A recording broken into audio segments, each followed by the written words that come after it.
Hello, buddy. Welcome back to the Tin Man's Court channel. I'm your host, Jeffrey Tin Man Taylor, and today I'll be reacting to my second scary story video for y'all. And this one is from Mr. Haunter's channel, titled 4 True Creepy Walmart Stores.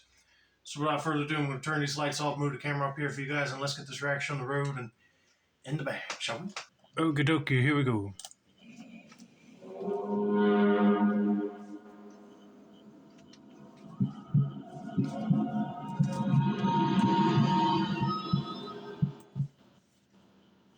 Back when I was in my late years of being a teen, I had moved out of my parents' house and went to go live in a dorm at a college I've always wanted to attend. Okay. The campus was massive. You might as well consider it as a small city. Anyway, I had already registered for my required courses a few weeks prior to the first day of classes. The problem was that I had to get a student loan to pay for them, and anybody knows that nothing in this world is free, which meant that I had to get a job to pay it back. Most jobs on campus were already full, and the positions that were open would interfere with my class schedule, so I decided to look for a job outside of school. I tried applying for grocery stores, gas stations, malls, and even a Starbucks. However, none of them seemed to work. I never went to college, so I'm glad that I didn't have to worry about any student loan problems, but a lot of people that did have to apply for student loans, that's what you have to do. Try to find a job to pay it off. Either apply for a job at Walmart, Food Line, Target, or some other retail chain until you get done with college, and hopefully your student debt will be paid off. But let's just continue, shall we? But I ended up remembering that I had seen a help wanted sign for Walmart not far from campus. I tried there and actually ended up getting the job.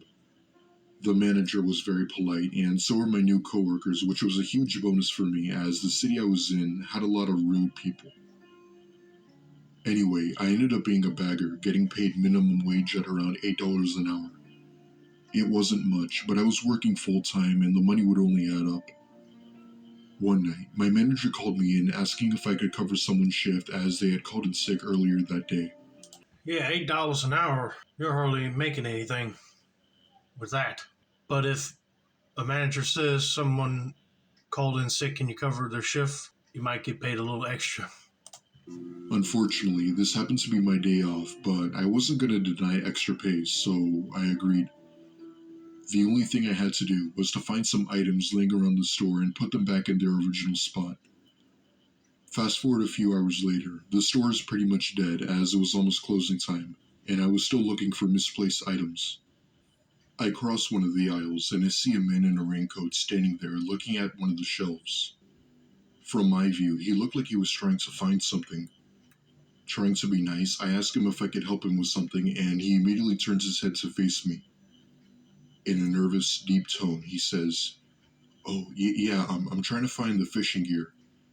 I tell him that it's in aisle 6 and proceed to point to it. However, he then puts his hand on my shoulder and says, "Can I get your number? You look really pretty." I laugh uncomfortably and tell him that I have a boyfriend, but thank him for the compliment. Oh, crap. We got a weirdo in the store.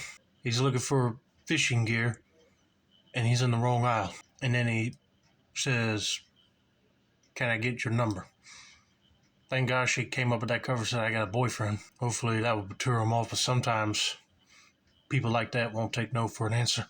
The look on his face went from a smile to a frown. Exactly. And I could tell that he wasn't happy. He gave me a look a child would make when they can't have candy or something. I casually walk away, trying to finish before closing time, and as time passed, I realized that he was nowhere in sight. I breathed a sigh of relief and thanked God that he was gone. It wasn't the fact that he was creepy, but he gave off such a unsettling, negative vibe. Closing time finally came, and I was closing up the store when I had the urge to use the bathroom. I put the keys in my pocket and went to the bathroom to do my business. And that's when I felt that something was completely wrong. You know that feeling you get sometimes when someone's watching you? Well, yeah, I had it in spades. At one point, I look at the stall door, and I see an eye peeking through the crack. I then see the man from earlier start to crawl in from under the stall while screaming at the top of my lungs. He eventually gets in and holds both my arms down so that he couldn't fight back. Oh, heck no. I hope somebody was out there to hear the screams, because no man should walk into a women's restroom and try to grab onto a lady while they're using the bathroom. I mean, that's just sick. But I told you he won't take no for an answer. Probably try to grab her and then kidnap her or do some nasty things with her there. He proceeds to pull out something from his back pocket, and I start panicking while crying. And then I saw my chance. I kicked him in the chest with my shoe, causing him to fall to the ground. Before I could let him get back up, I grabbed my lanyard with my key and hit him, causing him to scream in pain. I took that chance to run out of there and immediately called police, who then came within a few minutes. They go into the restroom and, of course, arrest the guy. I'll never forget the look the man gave me when he was forced into the back seat of the police car. It was like the first thing he would do once he got out of jail would be to come back for me, but he thankfully never did. A week later, I had quit my job at Walmart and ended up finding a new job as a waitress. If you could take any advice from my story, I highly recommend not to work night shifts, especially if you're a female who can't really fight back. And always, always make sure that there's someone else with you during night shifts. Absolutely, because, like they always say, the creeps come out at night. Literally. So if you don't have any co-workers around you, make sure you do, or huddle next to them. Because if you see some customer that just walks right on in and starts saying, you look cute, can I have your number? Or try to harass you, your coworker would automatically see that and tell them to stop and move away. Well, that is scary. I'm just glad that she was able to get out of the bathroom and call the cops, and that guy did not get up and run away before the cops got him. But at least she found another job as a waitress, and she could collect a little income from the tips as well. But man, that is scary.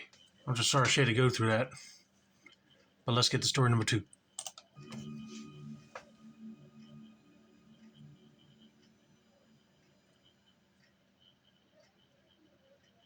When I was 8 years old, I moved to a small town in New Jersey with my mom. Okay. I say with my mom as my dad had unfortunately passed away a few years back when he was diagnosed with cirrhosis of the liver. I'm sorry to hear that. For those of you who don't know what that is, it's basically when your liver fails when you don't manage to take care of yourself properly.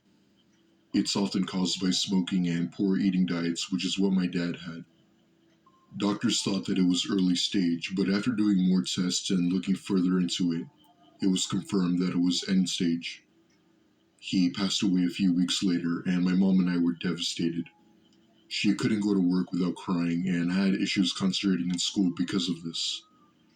However, all good things will eventually come to an end, and if there's one thing my dad taught me, is that you must sometimes let go of the things you love most in your life. I decided to take his advice and let my father go and continue on in my life. I lost my grandma's and my dad's brother. I miss them every day, but we learned that we basically got to move forward in life and not cling on to them, because you know that they're no longer in pain and they're better off. It hurts at first, but then you manage on focusing on other things. The pain just eases up. But still, I am sorry to hear about your dad passing away from cirrhosis. Anyway, fast forward to 2016. School had let out for winter break, and my mom was picking me up from school to go shopping for Christmas presents. Christmas was only about a week away, and my mom was not the type of person to do things at the last minute. We ended up going to a Walmart right by my school to pick up some things our family members wanted. As we got into the super center, my mom grabbed my hand to look for some kitchen utensils for my uncle. At one point, I remember seeing one of those big white cages filled with colorful balls, which immediately grabbed my attention, and what toys don't amuse kids? My mom is too distracted toward the kitchen supplies, and I start making my way over to the ball cage when a foul smell hits me like a brick. First of all, I can't agree that if you see like a colorful ball, a kid would automatically run to it because they're in awe, even at other cool and unique toys that they sell. But if you walk up towards that ball net cage and smell a horrible foul odor, I'd be wondering, does something die in it? Like, you never know, it might be a rat that's starting to stink. I turned to my left to see this guy I've never seen before standing over me. He was about 6 feet tall, wore ripped jeans, and had long, greasy hair. Okay, it ain't coming from the ball pit cage. It's actually coming from a dirty, greasy man. And I got a feeling he's probably a kidnapper. So you need to run back to your mom quick. He kind of looked like one of those homeless people who constantly kept bothering you for money to get drugs, and I wouldn't be surprised if he was. He said, "Hey there, you like toys, huh?" I began to smell the alcohol from his breath, and I knew that this guy was probably from the street. I replied with a yeah, and kept looking at the ball cage. "You know, I have some really cool toys in my truck. I think you'll like them. Why don't you come with me?" He then proceeds to grab my hand, and before I know it, we're almost to the front entrance of the store. Being only 8 at the time, I knew partially what was going on, but I didn't know how to react. We're about 5 feet away from walking out when I hear a woman scream at the man. I wasn't exactly sure as to what she said, but I'm pretty sure it was something along the lines of, "Hey, what are you doing with her daughter?" The man immediately lets go of my hand and runs out of the Walmart, gets into an old pickup truck, and drives off. What did I tell you? He can lure a kid by saying he's got cool toys in the back of his truck. In reality, he don't. Thankfully, some other woman saw this and stopped him. I remember my mother going outside on the phone with the police while an employee from the store made sure I was okay. The whole store turned into a comfort zone for me. Like I said, I was only 8, so there was definitely some confusion going around. It wasn't until a few years later where the conversation was brought up again, and my mother then told me something I didn't know. When my mom went out to call the police, she saw that the truck floated down the road, and that's when she noticed something seemed off about it. It only took her a few seconds to realize that the license plate number had been duct taped, and she also mentioned that she saw more than one person in the truck. What she told me sent chills down my spine, and I now stay with my mother at all times. I'm now 16 and I'm more well aware of what could have happened to me had that woman not have spoken up. Yeah, you should be considered lucky. If his license plate was duct taped and there was more men in the truck with him, I can guarantee you that they're a part of some sort of child kidnapping ring. And if they're driving with license plate covered with duct tape, they don't want nobody identifying them easily. Those are really some cold-hearted and sick, twisted individuals. But I'm glad that a woman in the store noticed what was going on, told that guy to stop and let her go, and she's okay.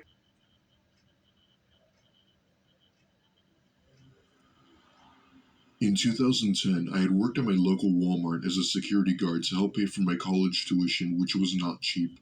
Okay. I was attending one of the best colleges in the country, and my tuition was approximately $40,000 a year. Jeez. My parents would be paying for most of it, but told me that I had to pay off the rest, which is why I started working full time while going to school.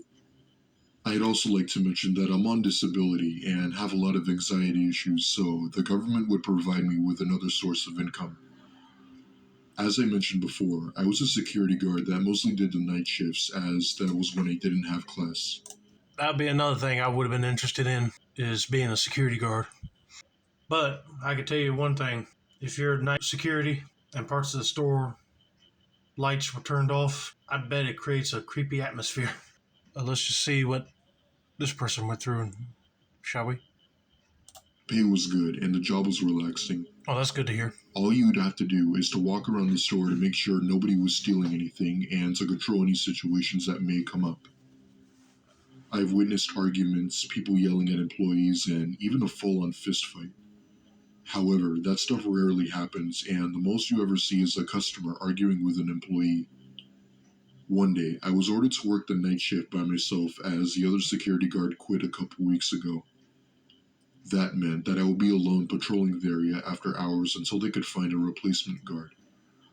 I will admit that it was a bit creepy working the night shift in a big supercenter. Everything would be pretty much dark except for the flashlight we were required to carry, so you could understand why. At one point, I'm doing rounds going through aisle to aisle to make sure everything was in place and that nothing seemed out of the ordinary. That's when I hear the sound of a metal bang coming from somewhere in the store. Imagine someone taking their fist and hitting it against a thin metal shelf with extreme force. That's exactly what it sounded like. I shined my flashlight toward the direction where I thought I heard it.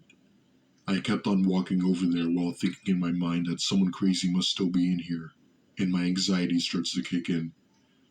Not long after, I begin to hear the sound of heavy footsteps from the aisle to the left of me.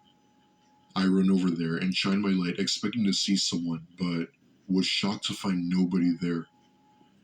At this point, I figured my mind was playing tricks on me, but this made absolutely no sense.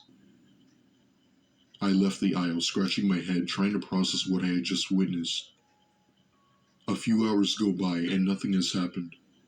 By now, I've searched the whole store and looked in every place where a person could be hiding. To pass the time, I take out my phone to play a crossword puzzle while sitting in the chair, bored out of my mind.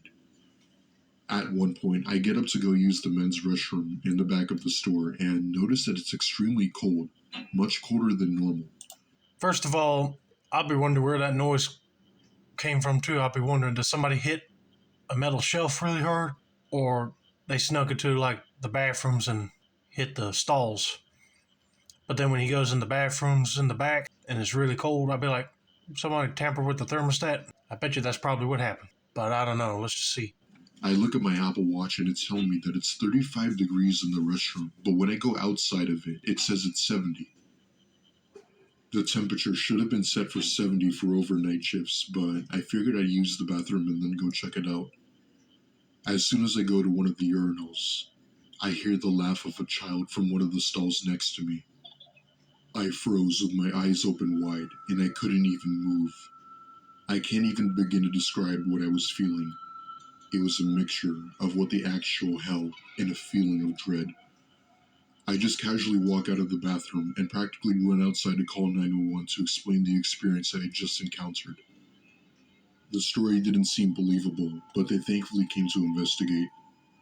They had entered the bathroom to find nobody in there, and that there were no signs of break-in.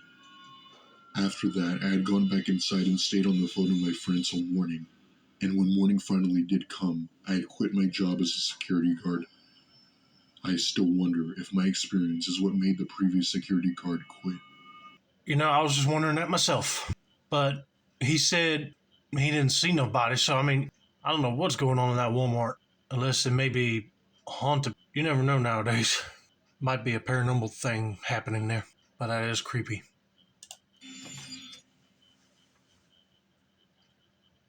A few years ago, something happened to me while I was shopping at a Walmart. I'll try to explain my story in as much detail as possible. I was shopping at Walmart with my mom to buy party supplies for my brother's 13th birthday party coming up in a few days. We bought all the plates, cups, drinks, and all the party preparations. My mom and I continue shopping, and at one point, I have to use the restroom and leave my shopping cart with my mom. As I'm in the restroom, I happen to glance over to the left of me and notice what appeared to be the end of an iPhone charger still plugged into the wall. It wasn't the charger itself. It was that little cube you use to plug in the cord. I got back up, and being the kind person I was, I took it and wanted to tell my mom to turn it into the lost and found. However, that's when I noticed a small little hole that seemed to be built in. I identified it as it being a small pinhole camera. My jaw drops and I get a feeling in the pit of my stomach. I simply threw the camera away, not wanting to tell my parents anymore, as it would cause a major problem, and I didn't want to be a part of that. Oh, come on. I would have still have went to my mom if I found a iPhone charger that looked like it had a camera. But that would be creepy that someone placed that in there just to spy on people. You should have took it to a Walmart employee and tell them about it. Once I got home, I received a phone call from an unknown number.